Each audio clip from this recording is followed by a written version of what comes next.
Pamumuni daw. Oh.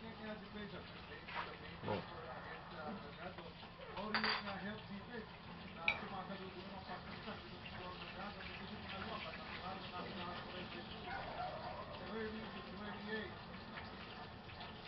Both teams ayaw magpakalayo rito. Nandun na naman, malilikot sa kamay ng Delgado, nakaalo na naman. Pero alam at bilis!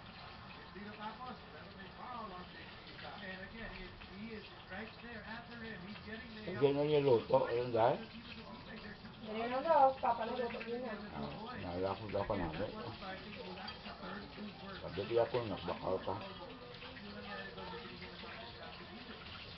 Alam mo, yung player, hindi na deja vu eh. Parang deja vu. Paulit-ulit na naman. Eh, yung depensa talaga. Una, yung pagsaset nila sa half-court set, nagagawa din eh. Lagi na. Nakakuha sila ng garo-garo ng turnover.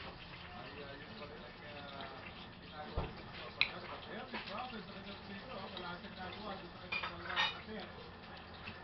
Turnover scoring, siyam na po ang naibibigay ng kampunan ng defense di malamang for Meralco. Both, nakatala yung tira na, but still the PJ Dumont on the left wing. PJ Dumont actually having a very quality couple of minutes since he's been on the floor. He's been able to get some great shots for himself, but then kumukuha pa ng rebound. Pareho po sila po, dahil jump na nakikita natin dito, sukatan ang sukatan. Chris Cross nakawala, bumomba ba? Pero sinawala pa natin. Sigawan ng mga fans. Para buhangin ang kanilang punan. Defense, after that good defense.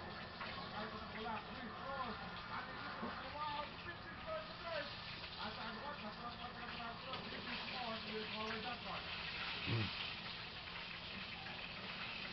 DJ Dumont trying to set the kick, hindi nagamit. Binigay dapat again.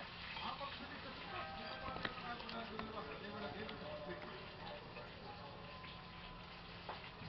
Upload po tayo, 30 all. At meron tayong, ito, tingnan natin na si Mac Macardona. 0 out of 4 sa kanyang field goal attempt. Hindi pa po nakakatala. Etong si Mac Macardona. Upload po tayo, tingnan natin ang apat na lamang. At dito, si Macardona, laban na sila. Pero ito,